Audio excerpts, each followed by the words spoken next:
Gurdiksha IAS presents News Spot at 8 p.m. Hello ಗೆಳೆಯರೇ, ತಮ್ಮೆಲ್ಲರಿಗೂ ಗುರುದೀಕ್ಷಾ IAS ಪ್ರಸ್ತುತಪಡಿಸುವ ನ್ಯೂಸ್ ಸ್ಪಾಟ್ ಅನಾಲಿಸಿಸ್ ಕಾರ್ಯಕ್ರಮಕ್ಕೆ ಸ್ವಾಗತ. ಇವತ್ತಿನ ಸಂಚಿಕೆಯಲ್ಲಿ ನಾವು ದಿನಪತ್ರಿಕೆಗಳಲ್ಲಿ ಬಂದಂತಹ ಆರ್ಟಿಕಲ್ಸ್ ಗಳ ವಿಶ್ಲೇಷಣೆಯನ್ನು ನೋಡಲಿದ್ದೇವೆ.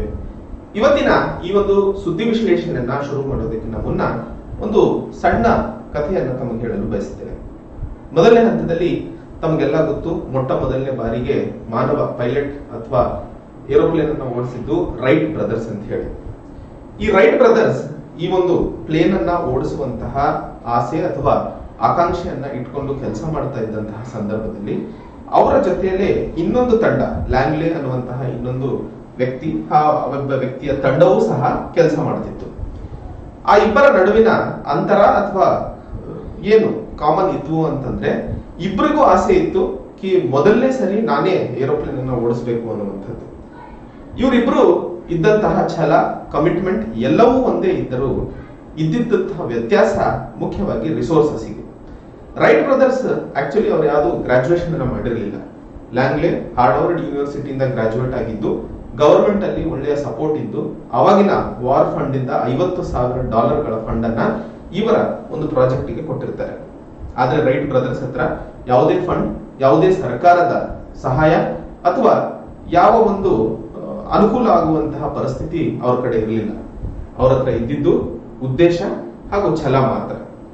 ಅದಕ್ಕೋಸ್ಕರ ಯಾಕೆ ರೈಟ್ ಬ್ರದರ್ಸ್ ಮೊದಲಿಗೆ ಗೆಲ್ಲಲು ಸಾಧ್ಯವಾಯಿತು, ಲ್ಯಾಂಗ್ಲೆ ಮೊದಲಿಗೆ ಗೆಲ್ಲಕ್ಕೆ ಸಾಧ್ಯ ಆಗಿಲ್ಲ ಅನ್ನುವಂತಹ ಪ್ರಶ್ನೆಯನ್ನ ಹಾಕಿ ನೋಡಿದಾಗ ಇತಿಹಾಸ ಹೇಳುತ್ತದೆ, ಮನುಷ್ಯನಿಗೆ ಬೇಕಾಗಿರುವಂತದ್ದು ಯಾವುದೇ ಕೆಲಸ ಮಾಡೋದಕ್ಕಿಂತ ಮುಂಚೆ ಅದರ ಉದ್ದೇಶವನ್ನ ಮೊದಲನೇ ಹಂತದಲ್ಲಿ ತಿಳ್ಕೋಬೇಕಾಗಿರುವಂತದ್ದು.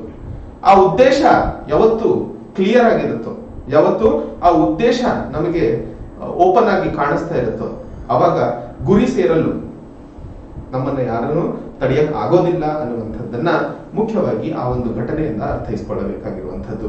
ಸೊ ತಮ್ಮ ಜೀವನದಲ್ಲೂ ಯಾವುದಾದರೂ, ಬರೀ UPSC ಅಥವಾ ಬೇರೆ ಎಕ್ಸಾಮ್ಸ್ ಅಂತ ಹೇಳ್ತಾ ಇಲ್ಲ, ತಾವು ಯಾವುದಾದರೂ ಒಂದು ಗುರಿಯನ್ನ ಮುಟ್ಟಬೇಕು ಅಂತ ಛಲ ಅಥವಾ ಆಸೆ ಇದ್ದಂತಹ ಸಂದರ್ಭದಲ್ಲಿ ತಮಗೆ ಮೊದಲನೇ ಹಂತದಲ್ಲಿ ಬೇಕಾಗಿರುವಂತದ್ದು ಯಾಕೆ ಆ ಒಂದು ಗುರಿ ತಾವು ಮುಟ್ಟಬೇಕು ಅನ್ನುವಂತಹ ಪ್ರಶ್ನೆಗೆ ಉತ್ತರ.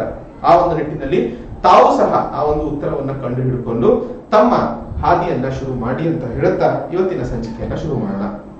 ಇಂದಿನ ಮೊದಲನೇ ಆರ್ಟಿಕಲ್, ಹರ್ ಬಾಡಿ ಹರ್ ಚಾಯ್ಸ್. ಈ ಒಂದು ಆರ್ಟಿಕಲ್ ಮುಖ್ಯವಾಗಿ ಇಂಡಿಯನ್ ಎಕ್ಸ್‌ಪ್ರೆಸ್ ನಲ್ಲಿ ಬಂದಿರುವಂತದ್ದು. ಈ ಆರ್ಟಿಕಲ್ ಮುಖ್ಯವಾಗಿ ರೋ ವರ್ಸಸ್ ವೇಡ್ ಅನ್ನುವಂತಹ ಜಜ್ಮೆಂಟ್ ತಮಗೆಲ್ಲ ಗೊತ್ತೇ ಇದೆ. ಯುನೈಟೆಡ್ ಸ್ಟೇಟ್ಸ್ ನ ಸರ್ವೋಚ್ಚ ನ್ಯಾಯಾಲಯವು ಅಬಾರ್ಷನ್ಗೆ ಸಂಬಂಧಿಸಿದಂತೆ ಒಂದು ಜಜ್ಮೆಂಟ್ ಅನ್ನ ಹೊರಹಾಕಿತ್ತು. ಆ ಜಜ್ಮೆಂಟ್ ಗೆ ಸಂಬಂಧಿಸಿದಂತೆ ಪ್ರಪಂಚದೆಲ್ಲೆಡೆ ಚರ್ಚೆ ಕಳೆದ ಒಂದು ವಾರದಿಂದ ಆಗ್ತಾ ಇರುವಂತಹ ಸಂದರ್ಭದಲ್ಲಿ ಇವತ್ತು ಇಲ್ಲಿ ಲೇಖಕರು ಯಾವ ರೀತಿ ಭಾರತದಲ್ಲಿ ಒಂದು ಕಡೆ medical termination of pregnancy amendment act 2021 ಹಾಗೂ ಸರಗಸಿ ಬಿಲ್ 2021 ದೇಶದ ಹೆಣ್ಣು ಮಕ್ಕಳಿಗೆ ಲಾಭದಾಯಕ ಅಥವಾ ವೆಸ್ಟ್ ಗೆ ಕಂಪೇರ್ ಮಾಡಿದ್ರೆ ನಾವು ಮುಂದೆ ಹಾದಿ ಮಾಡಿಕೊಡ್ತಾ ಇದೀವಿ ಅಥವಾ ದಾರಿ ತೋರಿಸ್ತಾ ಇದೀವಿ ಹೆಣ್ಮಕ್ಕಳನ್ನ ಸಶಕ್ತಗೊಳಿಸೋದ ಕಡೆ ಅನ್ನುವಂತಹ ಮಾತುಗಳನ್ನ ಹೇಳ್ತಿದ್ದಾರೋ, ಅಲ್ಲೂ ಸಹ ಲೋಪದೋಷಗಳು ಇದಾವೆ ಅನ್ನುವಂತಹ ಮಾತನ್ನ ಲೇಖಕರು ಇಲ್ಲಿ ಎತ್ತಿ ಹಿಡಿಯಲು ಪ್ರಯತ್ನಿಸ್ತಿರುವಂತದ್ದು. ಆ ಒಂದು ನಿಟ್ಟಿನಲ್ಲಿ ಈ ಒಂದು ಆರ್ಟಿಕಲ್ ವುಮನ್ ಎಂಪವರ್ಮೆಂಟ್ ಗೆ ಸಂಬಂಧಿತವಾಗಿರುವಂತಹ ಆರ್ಟಿಕಲ್ ಆಗಿರೋದ್ರಿಂದ ನಮಗೆ general studies paper 2 social justice ಅಲ್ಲಿ ಇದು ಮುಖ್ಯವಾಗಿ ಅನುಕೂಲವಾಗುತ್ತದೆ ಅನ್ನುವಂಥದ್ದನ್ನ ನೆನಪಿಟ್ಕೊಳ್ಳಿ. ರೋ ವರ್ಸಸ್ ವೇಡ್ ಜಜ್ಮೆಂಟ್ ನ ಬಗ್ಗೆ ತಮಗೆಲ್ಲ ಗೊತ್ತೇ ಇದೆ. US ನಲ್ಲಿ ಇನ್ಮೇಲೆ ಅಬಾರ್ಷನ್ಗೆ ಸಂಬಂಧಿಸಿದಂತೆ ಅಲ್ಲಿನ ಸ್ಟೇಟ್ಸ್ ಗಳು ಒಂದಿಷ್ಟು ಕಾನೂನನ್ನ ಲಾಗು ಮಾಡಬಹುದು ಅನ್ನುವಂತಹ ವಿಷಯವನ್ನ ಹೇಳುತ್ತಾ ಅಲ್ಲಿನ ಹೆಣ್ಣು ಮಕ್ಕಳ ಲಿಬರ್ಟಿಯ ಮೇಲೆ ಒಂದು ಹೊರೆ ಅಥವಾ ಬ್ಯಾರಿಯರ್ ಅನ್ನ ತಂದಿಟ್ಟಿದೆ ಅನ್ನುವಂಥದ್ದನ್ನ ಹೇಳ್ತಾ ಇರುವಂತದ್ದು. ಹಿಂದಿನ ಒಂದಿಷ್ಟು ಸುದ್ದಿ ವಿಶ್ಲೇಷಣೆಗಳಲ್ಲಿ ನಾನು ಹೇಳಿದ್ದೆ, ಒಂದು ಕಡೆ ವೆಸ್ಟ್ ಎಲ್ಲಿ most liberal country of the world ಅಂತ ಹೇಳ್ತಿದ್ರು US ನ, ಅದು ಹೆಣ್ಣು ಮಕ್ಕಳ ಅಬಾರ್ಷನ್ಗೆ ಸಂಬಂಧಿಸಿದಂತೆ ಅಥವಾ ಅವರ ದೇಹದ ಏನು ನಿರ್ಣಯಗಳು ತಗೊಳ್ಳಬೇಕಾಗಿದೆಯೋ ಅದಕ್ಕೆ ಅಡ್ಡಗಾಲು ಹಾಕ್ತಾ ಇರೋದು ಸರಿ ಅಲ್ಲ ಅನ್ನುವಂಥದ್ದು. ಆದ್ರೆ ನಮ್ಮ ದೇಶದಲ್ಲಿ medical termination of pregnancy act 1971 ಜಾರಿಗೆ ತಂದಿದ್ವಿ. ಅದರ ಅಡಿಯಲ್ಲಿ ಮುಖ್ಯವಾಗಿ 20 ವಾರದ ಒಳಗೆ ಹೆಣ್ಣು ಮಕ್ಕಳು ಅಬಾರ್ಷನ್ ಅನ್ನ ಕೈಗೊಳ್ಳಬಹುದು ಅನ್ನುವಂತಹ ಪ್ರಾವಧಾನವನ್ನ ಮಾಡಿಕೊಟ್ಟಿರುವಂತದ್ದು. ಆದರೆ ಈ ಒಂದು 2021 medical termination of pregnancies amendment act 2021 ಅಡಿಯಲ್ಲಿ ಆ 20 ವಾರಗಳ ಗಡುವನ್ನ 24ಕ್ಕೆ ಏರಿಸಲಾಯಿತು. ಇಷ್ಟು ಹೇಳ್ತಾ ಇದೀವಿ ಹೊರತು ಇಲ್ಲಿ ಅಡ್ಡಗಾಲು ಏನಿದೆ ಅನ್ನುವಂಥದ್ದನ್ನ ಕೇಳಿದಾಗ ಮೊದಲನೇ ಹಂತದಲ್ಲಿ 24 ವಾರದ ಒಳಗಡೆ ಹೆಣ್ಣು ಮಕ್ಕಳು ಏನಾದರೂ ಗರ್ಭಪಾತವನ್ನ ಮಾಡಿಸಬೇಕು ಅಂತ ಅಂದ್ಕೊಂಡಿದ್ದಲ್ಲಿ ಅದಕ್ಕೆ ಮೂಲ ಕಾರಣಗಳು ಇರಬೇಕು, ಯಾವ್ದಾದ್ರು ಗ್ರೌಂಡ್ಸ್ ಇರಬೇಕು. ಮೊದಲನೇ ಹಂತದಲ್ಲಿ ಆ ಒಂದು ಹೆಣ್ಣು ಮಗು ಮಾನಸಿಕವಾಗಿ ಅಥವಾ ದೈಹಿಕವಾಗಿ ಆ ಒಬ್ಬ ಗರ್ಭಧಾರಣೆಯನ್ನ ಮಾಡಲು ತಯಾರಿಲ್ಲ ಅನ್ನುವಂತಹ ಸರ್ಟಿಫಿಕೇಟ್ ಅನ್ನ ಒಬ್ಬ ರಿಜಿಸ್ಟರ್ಡ್ ಮೆಡಿಕಲ್ ಪ್ರಾಕ್ಟೀಷನರ್ ಬರೆದು ಕೊಡಬೇಕು.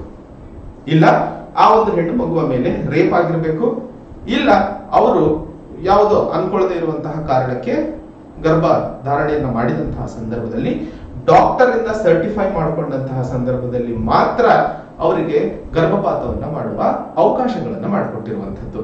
ಹಾಗಾದ್ರೆ ಎಷ್ಟರ ಮಟ್ಟಿಗೆ ಭಾರತದಲ್ಲಿ ನಾವು ಹೆಣ್ಣು ಮಕ್ಕಳನ್ನ ಸ್ವೇಚ್ಛೆ ಕೊಡ್ತಾ ಇದೀವಿ, ಅವರ ಒಂದು ಜೀವನದಲ್ಲಿ ಅವರಿಗೆ ಏನು ಬೇಕು ಅನ್ನುವಂಥದ್ದನ್ನ ಡಿಸೈಡ್ ಮಾಡೋದಕ್ಕೆ ಅನ್ನುವಂತಹ ಪ್ರಶ್ನೆ ಇಲ್ಲಿ ಲೇಖಕರು ಹಾಕಲು ಪ್ರಯತ್ನಿಸ್ತಿರುವಂತದ್ದು.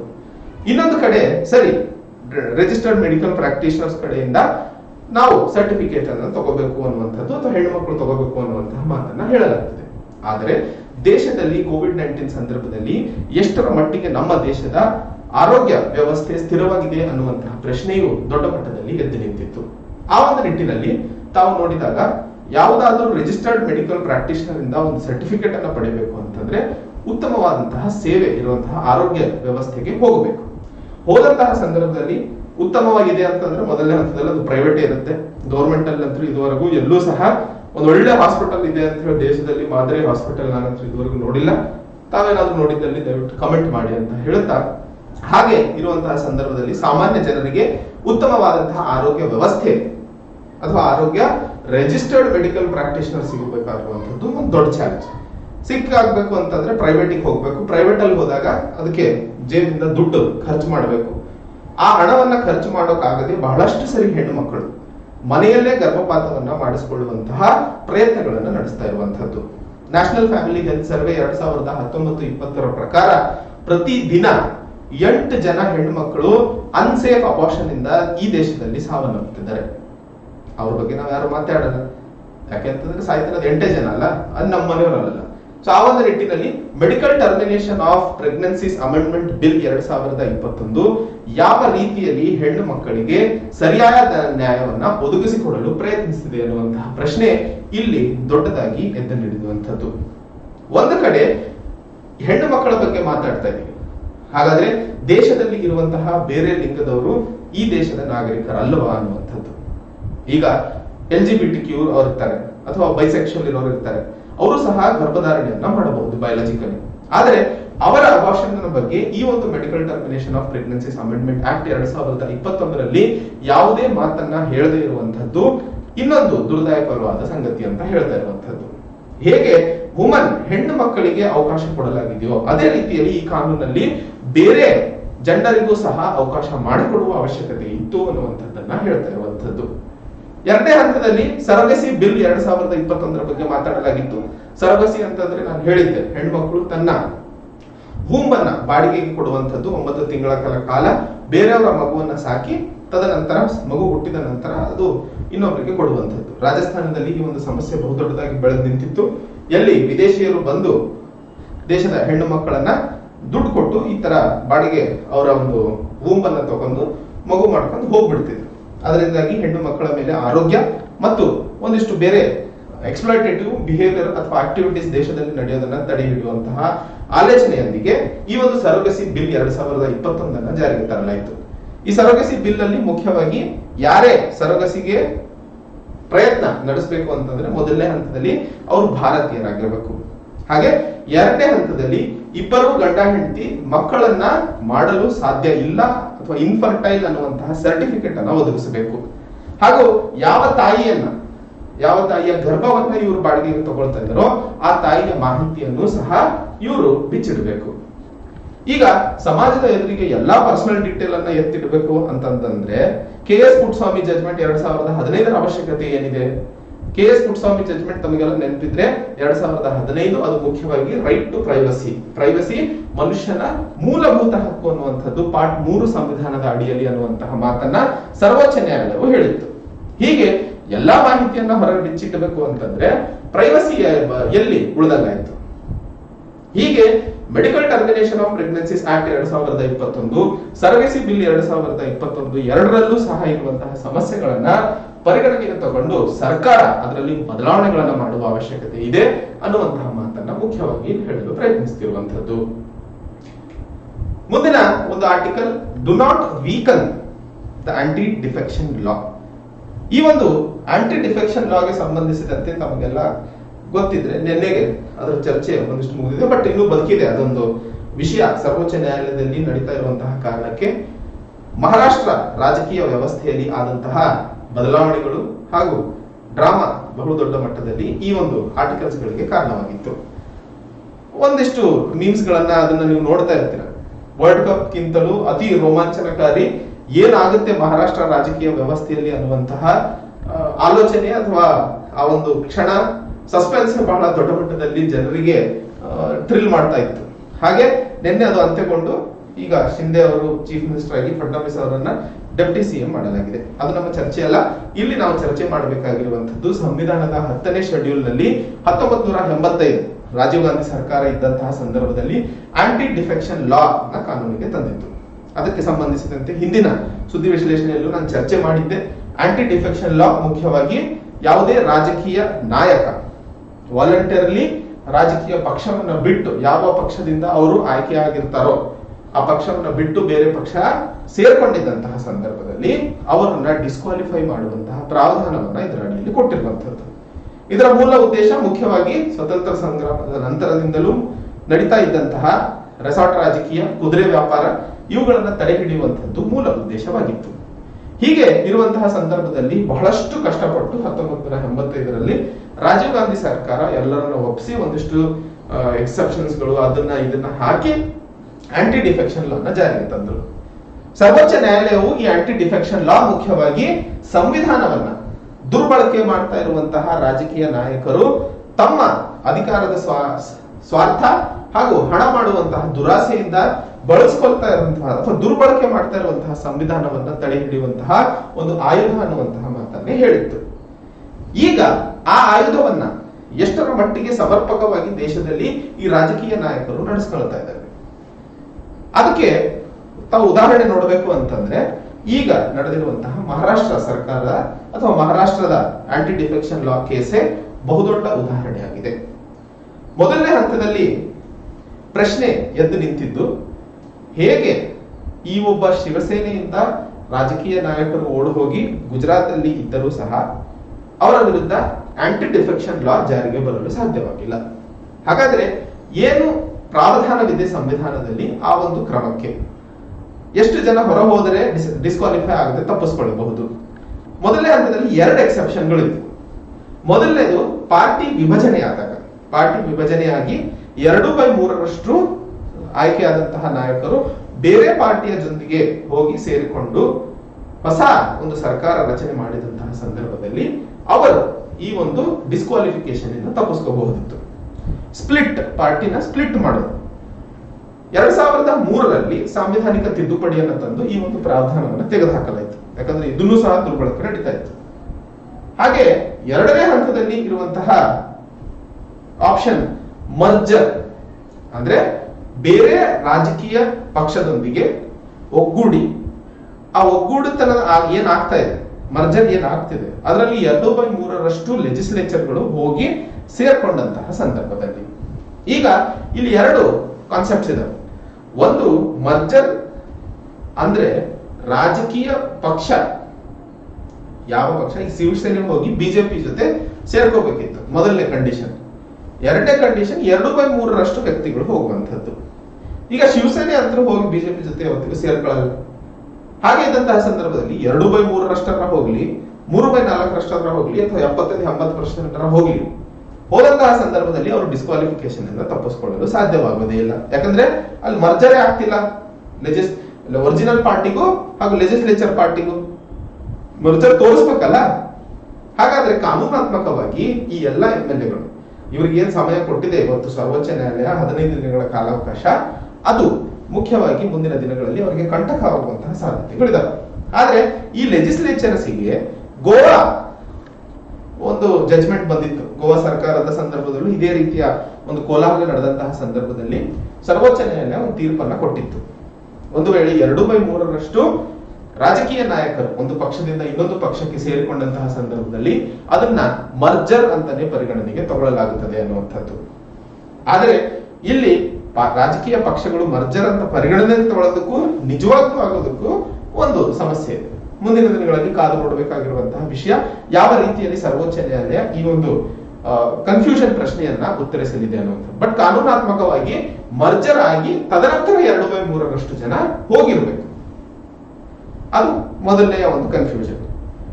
ಎರಡನೇ ಕನ್ಫ್ಯೂಷನ್ ಇರುವಂತದ್ದು, ಈಗ ಅಸೆಂಬ್ಲಿಯಲ್ಲಿ ಸ್ಪೀಕರ್ ಇಲ್ಲದೇ ಇದ್ದಂತಹ ಸಂದರ್ಭದಲ್ಲಿ ಯಾರು ಈ ಆಂಟಿ ಡಿಫೆಕ್ಷನ್ ಲಾಗೆ ಸಂಬಂಧಿಸಿದಂತೆ ಡಿಸ್ಕ್ವಾಲಿಫಿಕೇಶನ್ ಡಿಸಿಷನ್ ಅನ್ನ ತಗೋಬಹುದು ಅನ್ನುವಂತಹ ಪ್ರಶ್ನೆ.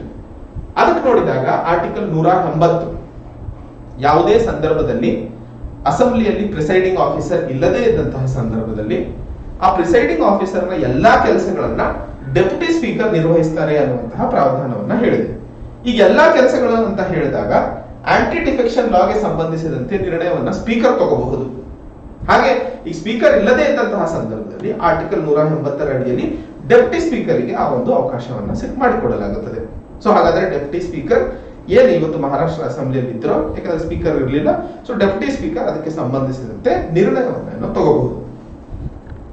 ಮೂರನೇ ಪ್ರಶ್ನೆ, ಸರ್ವೋಚ್ಚ ನ್ಯಾಯಾಲಯವು ಈ ಒಂದು ಆಂಟಿ ಡಿಫೆಕ್ಷನ್ ಲಾಗೆ ಸಂಬಂಧಿಸಿದಂತೆ ನಿರ್ಣಯ ತಗೊಳ್ತಾ ಇರುವಂತಹ ಡೆಪ್ಯೂಟಿ ಸ್ಪೀಕರ್ ನ ಮಧ್ಯ ಹಸ್ತಕ್ಷೇಪ ಮಾಡಬಹುದಾ ಅನ್ನುವಂತಹ ಪ್ರಶ್ನೆ.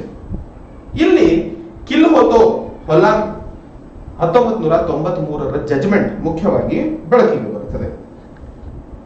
ಆ ಕಿಲ್ಹೋತೋ ಹೊಲಾನ್ 1993 ಜಜ್ಮೆಂಟ್ ನ ಅಡಿಯಲ್ಲಿ ಮುಖ್ಯವಾಗಿ ಸರ್ವೋಚ್ಚ ನ್ಯಾಯಾಲಯ ನೇರವಾಗಿ ಹೇಳಿತ್ತು ಕಿ ಎಲ್ಲಿಯವರೆಗೆ ಸ್ಪೀಕರ್ ಅಥವಾ ಪ್ರಿಸೈಡಿಂಗ್ ಆಫೀಸರ್ ಆಂಟಿ ಡಿಫೆಕ್ಷನ್ ಲಾಗೆ ಸಂಬಂಧಿಸಿದಂತೆ ನಿರ್ಣಯವನ್ನು ತಗೊಳ್ಳೋದಿಲ್ವೋ ಅಲ್ಲಿಯವರೆಗೆ ನ್ಯಾಯಾಲಯ ಜುಡಿಷಿಯಲ್ ರಿವ್ಯೂ ಪ್ರಾವಧಾನದ ಅಡಿಯಲ್ಲಿ ಹಸ್ತಕ್ಷೇಪ ಮಾಡಲು ಸಾಧ್ಯವಿಲ್ಲ ಅನ್ನುವಂಥದ್ದು.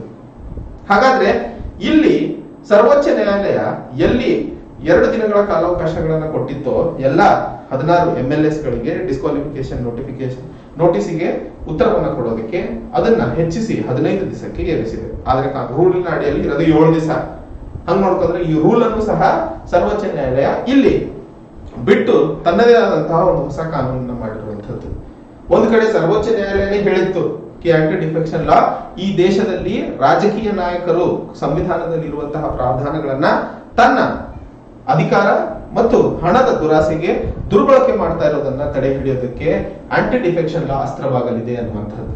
ಹಾಗೆ ಹೇಳಿದಂತಹ ಸರ್ವೋಚ್ಚ ನ್ಯಾಯಾಲಯ ಇವತ್ತು ರೂಲ್ ನ ದಾಟಿ 15 ದಿನಗಳ ಕಾಲಾವಕಾಶ ಕೊಟ್ಟಿದ್ದು ಇನ್ನೊಂದು ಪ್ರಶ್ನೆಯನ್ನ ಹುಟ್ಟು ಹಾಕ್ತಾ ಇರುವಂತಹದ್ದು. ಹೀಗೆ ಈ 3 ಪ್ರಶ್ನೆಗಳಿಗೆ ಉತ್ತರಗಳು ಮುಂದಿನ ದಿನಗಳಲ್ಲಿ ಕಾದು ನೋಡಬೇಕಾಗಿರುವಂತಹದ್ದು. ಯಾವ ರೀತಿಯಲ್ಲಿ ಇವುಗಳ ಒಂದು ಪೊಲಿಟಿಕಲ್ ಅಥವಾ ನಮಗೆ ಎಕ್ಸಾಮಿನೇಷನ್ ಪಾಯಿಂಟ್ ಆಫ್ ವ್ಯೂ ಅಲ್ಲಿ ಅರ್ಥ ಮಾಡಿಕೊಳ್ಳಲು ಸಿಗುವಂತಹ ಉತ್ತರ ಅನ್ನುವಂಥದ್ದು. ಅದಕ್ಕೋಸ್ಕರ ಲೇಖಕರು ಇಲ್ಲಿ ಹೇಳ್ತಾ ಇರುವಂತದ್ದು ಆಂಟಿ ಡಿಫೆಕ್ಷನ್ ಲಾ ಮೊದಲನೇ ಹಂತದಲ್ಲಿ ದೇಶದಲ್ಲಿ ತಂದಿರುವಂತದ್ದೇ ಮುಖ್ಯವಾಗಿ ಸರ್ಕಾರ ಸ್ಥಿರತೆ ಹಾಗೂ ಜನರಿಗೋಸ್ಕರ ಸರ್ಕಾರಗಳು ಕೆಲಸ ಮಾಡೋದ್ರ ಕಡೆಗೆ ಹೆಚ್ಚಿಗೆ ಆಲೋಚಿಸಬೇಕೆ ಹೊರತು ಸರ್ಕಾರಗಳನ್ನ ಬೀಳಿಸೋದಕ್ಕಲ್ಲ ಅನ್ನುವಂಥದ್ದು. ಆ ಒಂದು ನಿಟ್ಟಿನಲ್ಲಿ do not weaken the aunty defection ಲಾ ಅನ್ನುವಂತಹ ಆರ್ಟಿಕಲ್ ಅನ್ನ ಇಲ್ಲಿ ಲೇಖಕರು ಬರೆದಿರುವಂತದ್ದು. ಎಲ್ಲಿಯವರೆಗೆ ಕಾನೂನು ಮಾಡುವಂತಹ ಲೆಜಿಸ್ಲೇಚರ್ಗಳು ಲಾ ಮೇಕರ್ಸ್ ಲಾನ ವೈಲೇಟ್ ಮಾಡಕ್ ಶುರು ಮಾಡ್ತಾರೋ ಹೇಗೆ ಆ ರಾಷ್ಟ್ರ ಬೇರೆ ವಿಷಯಗಳಲ್ಲಿ ಮುಂದೆ ಸಾಗಲು ಸಾಧ್ಯವಾಗುತ್ತದೆ ಅನ್ನುವಂತಹ ಪ್ರಶ್ನೆಯನ್ನ ಮುಖ್ಯವಾಗಿ ಇಲ್ಲಿ ಕೇಳಲು ಪ್ರಯತ್ನಿಸುತ್ತಿರುವಂತದ್ದು. ಮುಂದಿನ ಒಂದು ಆರ್ಟಿಕಲ್ ಹೋಮ್ ಅಂಡ್ ಅಬ್ರಾಡ್. ಈ ಒಂದು ಆರ್ಟಿಕಲ್ ಮುಖ್ಯವಾಗಿ ಇತ್ತೀಚಿನ ದಿನಗಳಲ್ಲಿ G7 ಸಮಿಟ್ ಜರ್ಮನಿಯಲ್ಲಿ ಏನು ನಡೆದಿತ್ತು ಅದರಲ್ಲಿ ಭಾರತ ಇನ್ವೈಟಿ ರಾಷ್ಟ್ರವಾಗಿ ಅಟೆಂಡ್ ಆಗಿತ್ತು. ತಮಗೆಲ್ಲ ಮೊದಲನೇ ಹಂತದಲ್ಲಿ G7 ರಾಷ್ಟ್ರಗಳು ಯಾವ್ಯಾವು ಅನ್ನುವಂಥದ್ದು ಗೊತ್ತೇ ಇದೆ.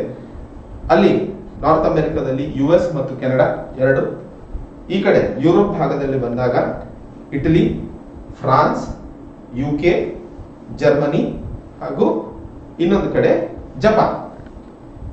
ಹೀಗೆ 7 G7 ರಾಷ್ಟ್ರಗಳು, 5 ಇನ್ವೈಟಿ ರಾಷ್ಟ್ರಗಳು ಇದ್ವು. ಯಾವ್ಯಾವು? India, Senegal, south Africa, Indonesia ಮತ್ತು ಅರ್ಜೆಂಟೀನಾ. ಈ 5 ರಾಷ್ಟ್ರಗಳು ಮತ್ತು 7 G7 ಪ್ರಪಂಚದ ಅತಿ ಹೆಚ್ಚು ಇಂಡಸ್ಟ್ರಿಯಲೈಸ್ಡ್ ರಾಷ್ಟ್ರಗಳು ಅಂತಾನೆ ಕರೆಸಿಕೊಳ್ಳಲ್ಪಡುವಂತಹ ರಾಷ್ಟ್ರಗಳು ಸೇರಿಕೊಂಡು ಮಾಡಿದಂತಹ ಚರ್ಚೆ ಯುಕ್ರೇನ್ ಮತ್ತು ರಷ್ಯಾ ಹಾಗೂ ಚೈನಾ ಇಂಡೋ ಪೆಸಿಫಿಕ್ ರೀಜನ್ ನಲ್ಲಿ ನಡೆಸ್ತಾ ಇರುವಂತಹ ಕೃತ್ಯಗಳು. ಇಲ್ಲಿ ಯುಎಸ್ ತನ್ನ ಒಂದು ಇನಿಷಿಯೇಟಿವ್ ಒಂದಿಗೆ ತಂದಿರುವಂತದ್ದು ಏನು, ಬೆಲ್ಟ್ ಅಂಡ್ ರೋಡ್ ಇನಿಷಿಯೇಟಿವ್ಗೆ ಸಂಬಂಧಿಸಿದಂತೆ ಯುಎಸ್ ಒಂದು ಹೊಸ ಕ್ರಮವನ್ನ ಅಥವಾ ಪ್ರಾವಧಾನವನ್ನ ಅಥವಾ ಸ್ಕೀಮ್ ಅನ್ನ ಹೊರತಂದಿದೆ. ಅದು partnership on global infrastructure and investment. ಆ ಒಂದು partnership on global infrastructure and investment belt and road initiative ನ ವಿರುದ್ಧ ಅಥವಾ ಅದರ ಅಗೇನ್ಸ್ಟ್ ಆಗಿ ತಂದಿರುವಂತಹ ಒಂದು G7 ಇನಿಷಿಯೇಟಿವ್ ಅಂತಾನೆ ಹೇಳಬಹುದು. ಇದರ ಬಗ್ಗೆ ಯಾವುದೇ ಅಜೆಂಡಾದಲ್ಲಿರಲಿಲ್ಲ, ಬಟ್ ಹೊಸದಾಗಿ ಬಂತು. ತದನಂತರ ಕ್ಲೈಮೇಟ್ ಚೇಂಜ್ ಗೆ ಸಂಬಂಧಿಸಿದಂತೆ ರಾಷ್ಟ್ರಗಳು ಒಂದಾಗಿ ಕೆಲಸ ಮಾಡುವ ಅವಶ್ಯಕತೆ ಇದೆ, ರಿನ್ಯೂವಬಲ್ ಎನರ್ಜಿಯಲ್ಲಿ ಹೂಡಿಕೆ ಮಾಡುವ ಅವಶ್ಯಕತೆ ಇದೆ, ಹಾಗೂ ಇನ್ಫ್ಲೇಷನ್ ಮತ್ತು ಗ್ಲೋಬಲ್ ಕ್ರೈಸಿಸ್ ಕೋವಿಡ್-19 ಪ್ಯಾಂಡಮಿಕ್ ನಿಂದ ಏನು ಇವತ್ತು ನಾವು ಸಮಸ್ಯೆಗಳು ಅಥವಾ ರಾಷ್ಟ್ರಗಳು ಸಮಸ್ಯೆಯನ್ನು ಎದುರಿಸ್ತಾ ಇದ್ದಾವೋ ಅವುಗಳನ್ನು ಸಹ ಪರಿಹರಿಸುವ ಅವಶ್ಯಕತೆ ಇದೆ ಅನ್ನುವಂತಹ ವಿಷಯಕ್ಕೆ ಸಂಬಂಧಿಸಿದಂತೆ ಹೊಸ ಒಂದು ಚರ್ಚೆ ಹಾಗೂ ಅಮೆಂಡ್ಮೆಂಟ್ ಅನ್ನು ನಡೆಸಲಾಗಿತ್ತು. ಅದರ ಜೊತೆಯಲ್ಲಿ ಯುಕ್ರೇನ್ ಮತ್ತು ರಷ್ಯಾ ಹಾಗೂ ಚೈನಾಕ್ಕೆ ಸಂಬಂಧಿಸಿದಂತೆ ಇವು ಸಹ G7 ರಾಷ್ಟ್ರಗಳು ತಮ್ಮ ವಿರೋಧವನ್ನು ವ್ಯಕ್ತಪಡಿಸಿತು. ಈಗ ಭಾರತದ ಎದುರಿಗೆ ಇರುವಂತಹ ಸಮಸ್ಯೆ, ಭಾರತ G7 ಸಮ್ಮಿಟ್ ಅನ್ನ ಅಟೆಂಡ್ ಅಥವಾ ಹೋಗಿ ಸೇರೋದಕ್ಕಿಂತ ಮುನ್ನ ಬ್ರಿಕ್ಸ್ ಸಮ್ಮಿಟ್ ಅನ್ನ ಅಟೆಂಡ್ ಮಾಡಿತ್ತು. ಒಂದು ಕಡೆ ಬ್ರೆಜಿಲ್, ರಷ್ಯಾ, ಇಂಡಿಯಾ, ಚೈನಾ ಹಾಗೂ ಸೌತ್ ಆಫ್ರಿಕಾ ಇರುವಂತಹ ಗುಂಪುಗೆ ಭಾರತ ಹೆಚ್ಚಿನ ಆದ್ಯತೆಯನ್ನ ಕೊಡ್ತಾ ಇರುವಂತದ್ದು. ಇನ್ನೊಂದು ಕಡೆ G7 ಅಲ್ಲಿ ಇನ್ವೈಟಿವ್ ರಾಷ್ಟ್ರವಾಗಿ ಚೈನಾ ಮತ್ತು ರಷ್ಯಾಗೆ ವಿರೋಧ ಮಾಡ್ತಾ ಇರುವಂತದ್ದು. ಇವೆರಡರ ನಡುವೆ ಬಹಳ ಸಣ್ಣ ಸೂಕ್ಷ್ಮವಾದಂತಹ ಹಾದಿಯನ್ನ ಭಾರತ ನ್ಯೂದೆಹಲಿ ನಿರ್ಣಯಿಸಬೇಕಾಗ್ತಾ ಇರುವಂತದ್ದು. ಆ ಒಂದು ನಿಟ್ಟಿನಲ್ಲಿ ಹೇಗೆ ಭಾರತ ಮುಂದಿನ ದಿನಗಳಲ್ಲಿ ಇವುಗಳನ್ನ ನಿಭಾಯಿಸಿಕೊಂಡು ಹೋಗಲಿದೆ, ಅಲ್ಲಿ ಡಿಪ್ಲೊಮ್ಯಾಟಿಕ್ ಸ್ಕಿಲ್ಸ್ ಬರ್ತವೆ, ಹೇಗೆ ಡಿಪ್ಲೊಮ್ಯಾಟಿಕ್ ಸ್ಕಿಲ್ಸ್ ಗಳನ್ನ ಮುನ್ಸಾಗಿಸಿಕೊಂಡು ಹೋಗಲಿದೆ ಅನ್ನುವಂಥದ್ದನ್ನ ಕಾದು ನೋಡಬೇಕಾಗಿರುವಂತಹ ವಿಷಯವಾಗಿರುತ್ತದೆ. ಮುಂದಿನ ಆರ್ಟಿಕಲ್ ನರ್ಚರಿಂಗ್ ಸರ್ವಿಸಸ್. ನಮಗೆಲ್ಲ ಗೊತ್ತು, ಭಾರತ ಮುಂದಿನ ದಿನಗಳಲ್ಲಿ $5 ಟ್ರಿಲಿಯನ್ ಎಕಾನಮಿಯನ್ನ ಸಾಧಿಸುವಂತಹ ಮಹತ್ತರವಾದಂತಹ ಛಲವನ್ನ ಇಟ್ಕೊಂಡಿದೆ 2030 ಅದು ಸಾಧಿಸಲು ಬಹುಮುಖ್ಯವಾಗಿ ಅಂತಾರಾಷ್ಟ್ರೀಯ ವ್ಯಾಪಾರ ನಮ್ದು $2 ಟ್ರಿಲಿಯನ್ ಏರುವಂತಹ ನಿರೀಕ್ಷೆಯನ್ನು ಸಹ ಭಾರತ ಇಟ್ಟಿರುವಂತದ್ದು. ಇಲ್ಲಿ ಲೇಖಕರು ಭಾರತ ಇವತ್ತು ಮ್ಯಾನುಫ್ಯಾಕ್ಚರಿಂಗ್ ಕ್ಷೇತ್ರದ ಮೇಲೆ ಎಷ್ಟು ಒಲವು ತೋರಿಸ್ತಾ ಇದೆಯೋ ಅದೇ ಒಲವು ಸರ್ವಿಸ್ ಕ್ಷೇತ್ರದ ಮೇಲೂ ತೋರಿಸುವ ಅವಶ್ಯಕತೆ ಇದೆ ಅನ್ನುವಂಥದ್ದನ್ನ ಹೇಳ್ತಾ ಇರುವಂತದ್ದು. ಹಾಗಾದ್ರೆ ತಮಗೆಲ್ಲ ಒಂದು ಪ್ರಶ್ನೆ ಉಂಟಾಗಬಹುದು, ನಾವು ಭಾರತದಲ್ಲಿ ಮುಖ್ಯವಾಗಿ ಸರ್ವಿಸ್ ಕ್ಷೇತ್ರದಲ್ಲೇ ಮುಂದಿದೀವಲ್ಲ ಅಂತ ಹೇಳ್ಬಹುದು. ಯಾಕಂದ್ರೆ 50% ಹೆಚ್ಚಿನ ಒಂದು ಕೊಡುಗೆ ಇವತ್ತು ಭಾರತೀಯ ಅರ್ಥವ್ಯವಸ್ಥೆಯಲ್ಲಿ ಅಥವಾ ಆರ್ಥಿಕ ವ್ಯವಸ್ಥೆಯಲ್ಲಿ ಆಗ್ತಾ ಇರುವಂತದ್ದು ಸರ್ವಿಸ್ ಕ್ಷೇತ್ರದಿಂದ. ಆದ್ರೆ ಇಲ್ಲಿ ಲೇಖಕರು ಹೇಳ್ತಾ ಇರುವಂತದ್ದು ಅದೇ, ಸರ್ವಿಸ್ ಅಂತಂದ್ರೆ ಬರೀ ಇನ್ಫಾರ್ಮೇಶನ್ ಟೆಕ್ನಾಲಜಿ IT ಅಷ್ಟೇ ಅಲ್ಲ. ಸರ್ವಿಸ್ ಅಂತಂದ್ರೆ ಹೋಟೆಲ್ ಬರ್ತವೆ, ಟೂರಿಸಂ ಬರ್ತವೆ, ಹಾಸ್ಪಿಟಾಲಿಟಿ ಬರ್ತವೆ, ಟ್ರಾವೆಲ್ ಬರುತ್ತೆ, ಲಾಜಿಸ್ಟಿಕ್ಸ್ ಬರುತ್ತೆ, ಇವೆಲ್ಲವೂ ಸರ್ವಿಸ್ ಕ್ಷೇತ್ರದಲ್ಲೇ ಬರ್ತವೆ. ಇವುಗಳ ಬೆಳವಣಿಗೆಗೆ ಭಾರತ ಸರ್ಕಾರ ಏನು ಕ್ರಮಗಳನ್ನ ಕೈಗೊಳ್ತಾ ಇದೆ ನೋಡಿದಾಗ ಅಷ್ಟು ದೊಡ್ಡ ಮಟ್ಟದಲ್ಲಿ ಯಾವ ಪ್ರಯತ್ನಗಳನ್ನು ನಡೆಸ್ತಾ ಇಲ್ಲ ಅನ್ನುವಂತಹ ವಿಷಾದವನ್ನ ಇಲ್ಲಿ ವ್ಯಕ್ತಪಡಿಸ್ತಿರುವಂತದ್ದು. ಟೂರಿಸಂ ಬಗ್ಗೆ ಮಾತಾಡಿದಂತಹ ಸಂದರ್ಭದಲ್ಲಿ ಪ್ರತಿ ವರ್ಷ 10 ಮಿಲಿಯನ್ ಜನ ಭಾರತವನ್ನ ವಿಸಿಟ್ ಮಾಡ್ತಾ ಇದ್ದಾರೆ ಪ್ರವಾಸೋದ್ಯಮಕ್ಕೋಸ್ಕರ. ಪ್ರವಾಸೋದ್ಯಮವನ್ನು ಇನ್ನೂ ಹೆಚ್ಚಿಸಿದಂತಹ ಸಂದರ್ಭದಲ್ಲಿ ನಾವು ಟೂರಿಸಂ ಇಂದಾನೇ ಹೆಚ್ಚಿನ ಆದಾಯವನ್ನು ಗಳಿಸಲು ಸಾಧ್ಯವಾಗುತ್ತದೆ. ಬರೀ ಆದಾಯವಲ್ಲದೆ ಅದರಿಂದಾಗಿ ಜನರಿಗೆ ಉದ್ಯೋಗಾವಕಾಶಗಳು ಹಾಗೂ ಹೆಚ್ಚಿನ ಸಮಗ್ರ ಬೆಳವಣಿಗೆಗೂ ಅನುಕೂಲವಾಗುತ್ತದೆ. ಹಾಗಾದ್ರೆ ಟೂರಿಸಂ ಬೆಳಿಬೇಕು ಅಂತಂದ್ರೆ ಏನ್ ಮಾಡಬೇಕು? ಹೋಟೆಲ್ ರೂಮ್ಸ್, ಇನ್ಫ್ರಾಸ್ಟ್ರಕ್ಚರ್ಸ್, ರೋಡ್ಸ್ ಹಾಗೂ ಟೂರಿಸ್ಟ್ ಸೈಟ್ಸ್ ಗಳನ್ನ ಚೆನ್ನಾಗಿ ಮೇಂಟೈನ್ ಮಾಡೋದು, ಇವೆಲ್ಲ ಆಗುತ್ತೆ. ಈ ರೋಡ್ಸ್ ಗಳನ್ನ ನಾವು PPP ಮಾಡೆಲ್ ಅಲ್ಲಿ ಮಾಡ್ತೀವಿ. ಹಾಗಾದ್ರೆ ಹೋಟೆಲ್ಸ್, ರೆಸ್ಟೋರೆಂಟ್ಸ್ ಹಾಗೂ ಮೂಲಭೂತ ಸೌಕರ್ಯಗಳು ಟೂರಿಸ್ಟ್ ಗಳಿಗೆ ಸಿಗಬೇಕಾಗಿರುವಂತದ್ರ ಕಡೆಗೂ ಆಲೋಚನೆ ಮಾಡುವ ಅವಶ್ಯಕತೆ ಇದೆ. ಈ ಸರ್ಕಾರ ಮ್ಯಾನುಫ್ಯಾಕ್ಚರಿಂಗ್ ಕ್ಷೇತ್ರದಲ್ಲಿ ಕೈಗೊಳ್ತಾ ಇರುವಂತಹ ಸ್ಟಾರ್ಟ್ಅಪ್ಸ್ ಗಳಿಗೆ ಪ್ರೊಡಕ್ಷನ್ ಲಿಂಕ್ಡ್ ಇನ್ಸೆಂಟಿವ್ ಸ್ಕೀಮ್ ಅನ್ನ ಕೊಡ್ತಾ ಇದೆ. ಹಾಗೆ ಸರ್ವಿಸ್ ಕ್ಷೇತ್ರದಲ್ಲೂ ಸಹ ಏನಾದ್ರೂ ಪ್ರಾವಧಾನವನ್ನ ಮಾಡುವ ಅವಶ್ಯಕತೆ ಇದೆ ಅನ್ನುವಂತಹ ವಿಷಯವನ್ನ ಇಲ್ಲಿ ಲೇಖಕರು ವ್ಯಕ್ತಪಡಿಸ್ತಾ ಇರೋದನ್ನ ಅರ್ಥೈಸಿಕೊಳ್ಳಬೇಕಾಗಿರುವಂತದ್ದು. ಮುಂದಿನ ಒಂದು article Russia withdraws from snake island. ಮೊದಲನೇ ಹಂತದಲ್ಲಿ ಇದೊಂದು ಮ್ಯಾಪ್ ಬೇಸ್ಡ್ ಕ್ವಶನ್ ಆಗಿರುತ್ತದೆ. ಇಲ್ಲಿ ತಾವು ಮುಖ್ಯವಾಗಿ ಅರ್ಥೈಸಿಕೊಳ್ಳಬೇಕಾಗಿರುವಂತದ್ದು ಈ ಒಂದು ಸ್ನೇಕ್ ಐಲ್ಯಾಂಡ್ ಯಾವ ಒಂದು ಸಮುದ್ರದ ಭಾಗದಲ್ಲಿ ನಾವು ಕಾಣ್ತೀವಿ, ಬ್ಲಾಕ್ ಸಿಗೆ ಸಂಬಂಧಿಸಿದಂತೆ ಇರುವಂತದ್ದು ಈ ಒಂದು ಸ್ನೇಕ್ ಐಲ್ಯಾಂಡ್. ಈ ಒಂದು ಐಲ್ಯಾಂಡ್ ಇವತ್ತು ಚರ್ಚೆಯಲ್ಲಿರುವಂತದ್ದು ಮುಖ್ಯವಾಗಿ ರಷ್ಯಾದ ಆರ್ಮ್ಡ್ ಫೋರ್ಸಸ್ ಸೈನಿಕರು ಈ ಒಂದು ಸ್ನೇಕ್ ಐಲ್ಯಾಂಡ್ ನ ಬಿಟ್ಟು ಹಿಂಸರಿದಿರುವಂತಹ ನಿಟ್ಟಿನಲ್ಲಿ ಇವತ್ತು ನ್ಯೂಸ್ ಪೇಪರ್ ಅಲ್ಲಿ ಇದರ ಚರ್ಚೆಯನ್ನ ನಾವು ನೋಡ್ತಾ ಇದ್ದೀವಿ. ಇಲ್ಲಿ ಒಂದು ಕಡೆ ರಷ್ಯಾ ಹೇಳ್ತಾ ಇರುವಂತದ್ದು ಅಂತಾರಾಷ್ಟ್ರೀಯ ಮಟ್ಟದಲ್ಲಿ ಏನು ಆಹಾರದ ಸಮಸ್ಯೆ ಯುಕ್ರೇನ್ ಎದುರಿಸ್ತಾ ಇದೆ ಅಥವಾ ಯುಕ್ರೇನಿಗೆ ಅನುಕೂಲ ಮಾಡಿಕೊಡಲು ಅಂತಾರಾಷ್ಟ್ರೀಯ ಸಂಸ್ಥೆಗಳು ಏನ್ ಪ್ರಯತ್ನವನ್ನು ನಾವು ನಡೆಸ್ತಾ ಇದಾವೋ ಅವುಗಳಿಗೆ ಅನುಕೂಲ ಆಗಲಿ ಅಂತ ಹೇಳಿ ನಾವು ಸ್ನೇಕ್ ಐಲ್ಯಾಂಡ್ ನ ಬಿಟ್ಟಿದೀವಿ ಅಂತ ಹೇಳ್ತಾ ಇರುವಂತದ್ದು. ಇನ್ನೊಂದು ಕಡೆ ಕ್ರಿಮಿಯಾ ಅಥವಾ ಯುಕ್ರೇನ್ ಹೇಳ್ತಾ ಇರುವಂತದ್ದು ನಾವು ರಷ್ಯಾದವ್ರನ್ನ ಹೊಡೆದು ಹಿಂದೆ ಓಡಿಸಿದೀವಿ ಅಂತ ಹೇಳಿ. ಬಟ್ ಇಲ್ಲಿ ಎಕ್ಸಾಮಿನೇಷನ್ ಪಾಯಿಂಟ್ ಆಫ್ ವ್ಯೂ ಅಷ್ಟೇ ನಮಗೆ ಇದೊಂದು ಬಹಳ ಇಂಪಾರ್ಟೆಂಟ್ ಆಗಿರುತ್ತದೆ. ಸ್ನೇಕ್ ಐಲ್ಯಾಂಡ್ ಯಾವ ಒಂದು ರಾಷ್ಟ್ರದ ಭಾಗ ಅಥವಾ ಯಾವ ಎರಡು ರಾಷ್ಟ್ರಗಳ ನಡುವಿನ ಒಂದು ಕಾನ್ಫ್ಲಿಕ್ಟ್ ಆಗಿತ್ತು ಅನ್ನುವಂತಹ ಪ್ರಶ್ನೆ ಬರಬಹುದು. ಸೊ ರಷ್ಯಾ ಮತ್ತು ಯುಕ್ರೇನ್ ನಡುವೆ ಇರುವಂತಹ ಒಂದು ಕಾನ್ಫ್ಲಿಕ್ಟ್ ಝೋನ್ ಇತ್ತು ಸ್ನೇಕ್ ಐಲ್ಯಾಂಡ್. ಇದು ಬ್ಲಾಕ್ ಸಿ ಅಲ್ಲಿ ಇದೆ ಅನ್ನುವಂಥದ್ದನ್ನ ಮುಖ್ಯವಾಗಿ ನೆನಪಿಟ್ಕೋಬೇಕಾಗಿರುವಂತದ್ದು. ಸೊ ಇದು ಇವತ್ತು 31 ಜೂನ್ 2022 ದಿನಪತ್ರಿಕೆಗಳಲ್ಲಿ ಬಂದಂತಹ ಮುಖ್ಯವಾದ ಆರ್ಟಿಕಲ್ಸ್ ಗಳ ವಿಶ್ಲೇಷಣೆ ಆಗಿತ್ತು. ಹಾಗೆ ತಮ್ಮ ಮೊದಲಿಗೆ ಹೇಳಿದ ಹಾಗೆ ಈ ಒಂದು ವಿಶ್ಲೇಷಣೆಯನ್ನು ಶುರು ಮಾಡೋದಕ್ಕಿಂತ ಮುನ್ನ ಹೇಳಿದಂತಹ ಪ್ರಸಂಗ, ಜೀವನದಲ್ಲಿ ಯಾವುದೇ ಒಂದು ಕೆಲಸವನ್ನ ಮಾಡಬೇಕು ಹಾಗೂ ಸಾಧಿಸಬೇಕು ಅಂತಂದಾಗ ನಮಗೆ ಆ ಒಂದು ಗುರಿಯ ಉದ್ದೇಶ ಪೂರಕವಾಗಿ ಸರಿಯಾಗಿ ಗೊತ್ತಿರುವ ಅವಶ್ಯಕತೆ ಇದೆ. ಆ ಒಂದು ನಿಟ್ಟಿನಲ್ಲಿ ತಮ್ಮ ಉದ್ದೇಶವನ್ನು ಸಹ ದೃಢಪಡಿಸಿಕೊಳ್ಳಿ ಅಂತ ಹೇಳ್ತಾ ಇಲ್ಲಿನ ಈ ಸಂಚಿಕೆಯನ್ನು ಇಲ್ಲಿ ಮುಗಿಸ್ತೇನೆ. ಜೈ ಹಿಂದ್, ಜೈ ಕರ್ನಾಟಕ.